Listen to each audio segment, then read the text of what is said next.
시청자 여러분 안녕하세요. 오늘도 윌리님과 다시 찾아왔습니다. 윌리님 안녕하세요. 엘렌님 안녕하세요. 그리고 시청자 여러분 반갑습니다. 지난 시간까지 코페르니쿠스 이전과 이후의 점성학 대운법을 이야기하시고 오늘은 사주의 10년 대운법을 다루기로 하셨죠. 네, 사주의 10년 대운법을 이야기하려는데요. 그 전에 앞서 사주와 음양오행의 차이를 잠깐 이야기할게요. 저는 음양오행론은 고대 점성학의 2000년 전 버전이라고 주장해왔어요. 음양오행론은 세상을 설명하는 철학 체계이죠. 물론 자세히 들여다보면 고대 점성학 체계이고요. 그런데 사주는 60갑자로 년월일시를 표기하는 것을 말하죠. 애당초 사주는 음양오행과는 전혀 상관이 없는 거죠. 그런데 사주를 음양오행 이론으로 해석하면서 사주와 점성학이 결합되는 거예요. 이렇게 음양오행으로 사주를 해석하는 것을 사주명리학이라고 부르죠. 현재 우리나라에 대중화된 사주명리학은 자평법이죠. 음양오행은 2000년 전부터 있었던 것이지만 사주명리학은 서기 약 1000년경에 확립된 것이죠. 상당히 시대 차이가 있네요. 음양오행은 곧 명리학이라고 생각했는데 우리가 쓰는 명리학은 한참 후에 나온 거네요. 세계사적으로는 중세시대에 해당해요.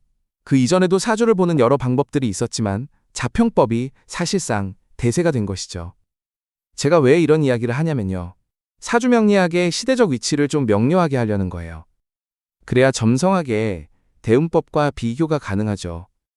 사주명리학은 시대적으로 보면 중세시대, 즉 코페르니쿠스 이전의 세계관을 가지고 있죠.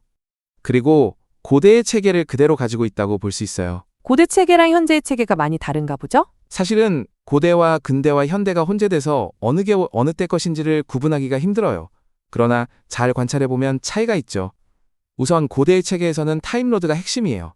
타임로드는 칼데아 순서나 달력의 요일처럼 돌아가며 시간을 지배하는 어떤 힘이죠.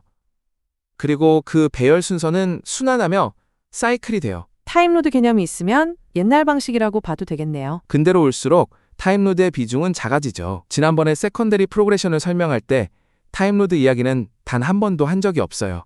그 대신 행성들이 어느 사인과 어느 하우스로 이동하고 서로 어떤 어스펙트를 맺느냐를 더 집중적으로 보죠. 행성들의 운동과 상호작용이 그 중심이 된 거예요. 사주의 경우는 고대의 체계를 유지하기 때문에 여전히 타임로드의 개념 없이는 해석이 불가능하죠. 이런 개념을 가지고 점성학의 대운법과 사주의 10년 대운법을 비교해야 해요. 이건 세컨더리 프로그레션 표이고 이건 대운표예요. 언뜻 봐서는 너무 달라 보이네요. 정말 다르긴 다르죠. 대운표는 10년 주기의 간지를 표시한 것인데요. 사실 이게 다예요. 피르다리아랑 닮은 것 같은데요. 이렇게 일생을 9개로 나눈 것도 비슷하고? 아, 기간이 여기는 들쑥날쑥하네? 대운은 딱 10년 주기이고요. 잘 보셨어요. 인생의 시절을 나누고 각 시절을 지배하는 타임로드의 배열을 정한 거예요. 다만 차이점이라면 인생의 타임로드의 배열과 기간을 정할 때 칼데아 순서를 사용하지 않고 절기를 사용했다는 점이죠. 바로 이것이 10년 대운법의 특별한 점으로 볼 수 있는데요. 절기 이야기가 나오니까 갑자기 혼란스러워지네요. 절기 그러면 너무 옛날 얘기 같아요. 절기라는 말이 농경시대 용어처럼 들리고 익숙하지 않죠. 사실 절기는 천문학적인 개념인데요. 1년을 일정한 구간으로 나눈 거예요. 그중 12개의 절기는 아주 쉽게 12달이라고 보면 돼요. 대운이 절기를 사용했다는 말이 처음 듣는 사람에게는 난해하게 들리겠네요. 이것을 쉽게 풀이하면 대운은 한 달에 한 번씩 바뀐다는 뜻이에요. 지금부터는 절기 대신 쉽게 달이라고 할게요. 대운이 한 달에 한 번 바뀐다? 여전히 무슨 뜻인지 모르겠어요. 오늘 그 의미를 이해할 거예요. 그럼 계속 이야기를 진행하죠. 지난 시간에 본 프라이머리 디렉션과 세컨더리 프로그레션의 차이를 간단히 기억해 볼까요? 프라이머리 디렉션은 하루 동안의 변화를 인생 전체에 투영한 것이죠. 반면 세컨더리 프로그레션은 1년간의 변화를 인생 전체에 투영한 거예요. 사주의 10년 대운법은 세컨더리 프로그레션과 같아요. 1년간의 변화를 인생에 투영한 거예요. 이렇게 두 개를 놓고 보니까 이해가 되네요. 이렇게 한 바퀴 돌면 1년인데 이 패턴이 평생의 패턴인 거죠? 정확히 이해하셨네요. 그런데 차이가 하나 있죠. 세컨더리 프로그레션은 여기서 1도가 미래의 1년이 되는 반면 10년 대운에서는 여기 한 달이 미래의 10년이 되죠. 대운이 한 달에 한 번 바뀐다는 것이 이걸 의미하는 거였군요. 이제 제 말 뜻이 이해되죠? 세컨더리 프로그레션은 이렇게 1도가 하루이고 하루가 1년이니까 전체가 360년이죠. 반면에 사주 10년 대운법에서는 한 달이 10년이니까 전체가 120년이죠. 제가 보기에는 사주의 방법이 더 현실적이에요. 360년 사는 사람은 없지만 120년 사는 사람은 있잖아요. 그리고 사주가 더 직관적이죠. 매달 단계적으로 계절이 바뀌니까 대운도 계절의 변화에 빗대어 볼 수 있어요. 그러니까 더 금방 와닿네요. 사주에서 대운을 볼 때는 월지를 보죠. 한 달에 한 번 바뀌는 거니까 당연히 월지를 봐야 하지 않겠어요? 10년 대운표는 태어나고 나서 매달 이어지는 달의 간지를 순서대로 적어 놓은 거예요. 아주 간단하죠. 정말 간단하네요. 사실 용어가 어려운 거지 내용은 정말 쉬울 때가 많아요. 그런데 대운표를 보면 대운수라는 숫자가 적혀 있잖아요. 이것도 설명해 주세요. 그건 대운이 시작하는 나이예요. 매 10년마다 그 나이가 되면 새로운 운이 시작한다는 거죠. 운이 바뀌는 나이예요. 아마 이 나이가 어떻게 정해지는지가 많은 분들께 미스터리일 것 같아요. 맞아요. 이처럼 간단한 대운을 어려워하는 이유가 바로 이 부분이죠. 사람마다 그 달의 초반에 태어난 사람도 있고 후반에 태어난 사람도 있어요.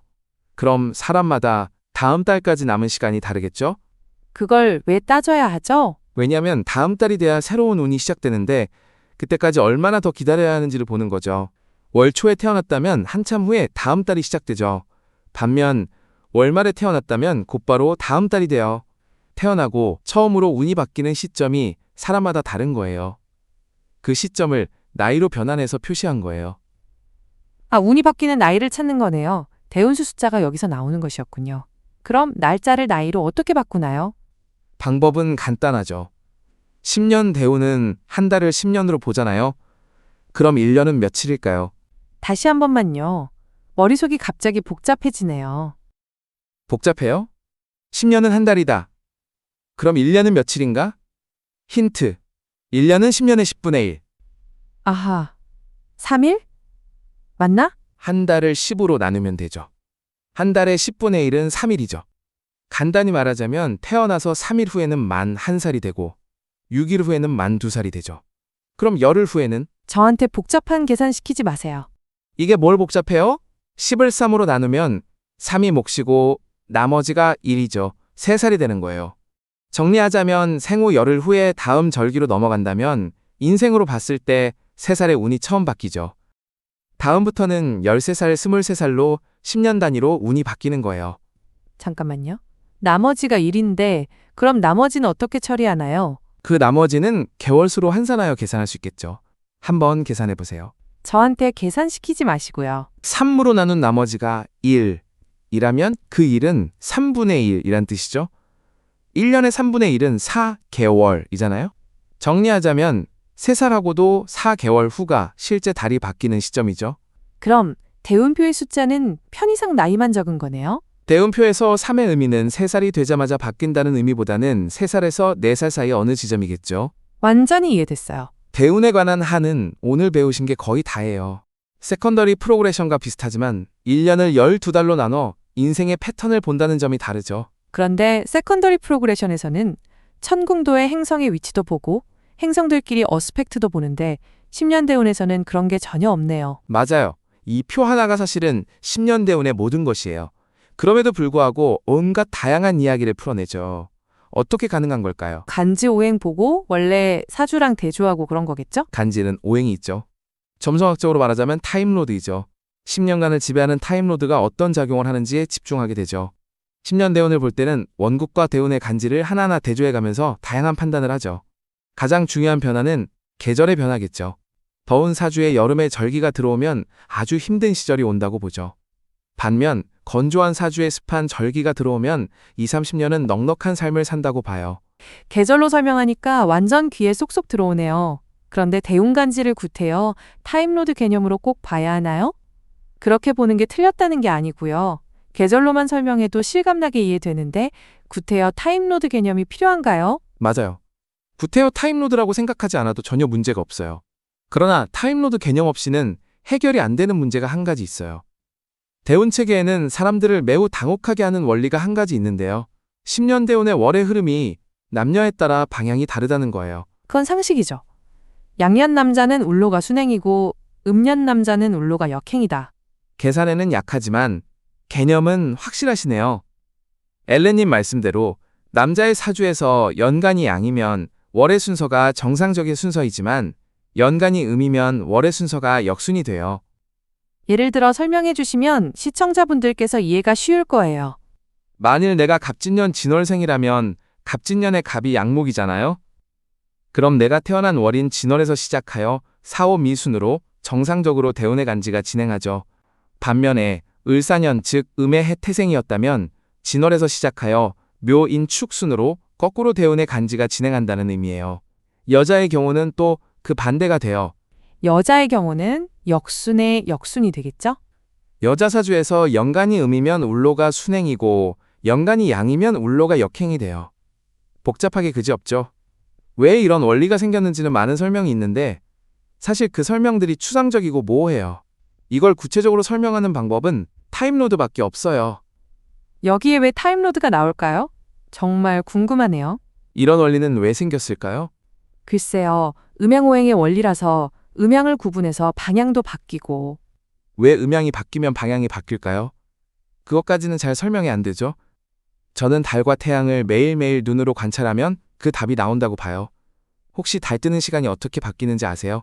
제가 달 보는 시간이 별로 없어서 잘 모르겠네요. 이 원리는 달 뜨는 시간을 보면 그 힌트를 얻을 수 있어요. 해 뜨는 시간은 큰 변화가 없지만 달 뜨는 시간은 매일 늦어지죠. 이것을 태양과 달 사이의 거리 관계로 보면 점점 벌어지는 거잖아요? 이렇게 멀어지는 것은 태양이 이동하는 방향과 달이 이동하는 방향이 반대라는 이야기죠. 물론 이것은 착시이죠.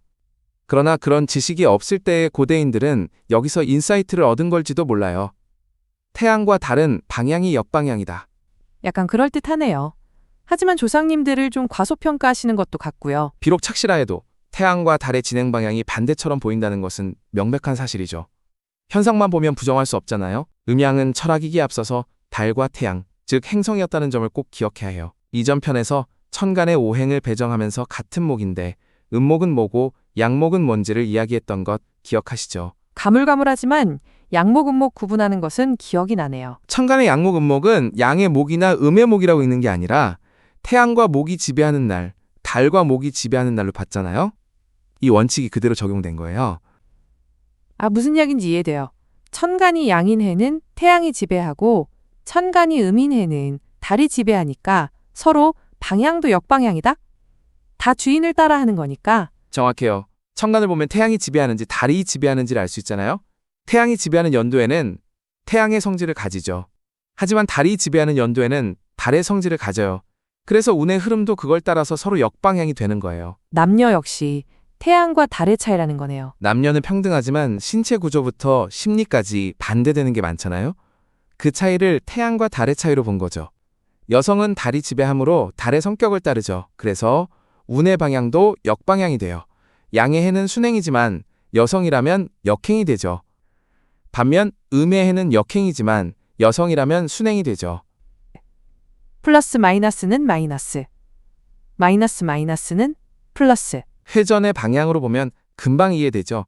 이건 사주의 10년 대운에만 있는 게 아니고요. 이전 시간에 다룬 12운성에서 역시 똑같이 적용돼요. 12운성에서 이렇게 외우잖아요.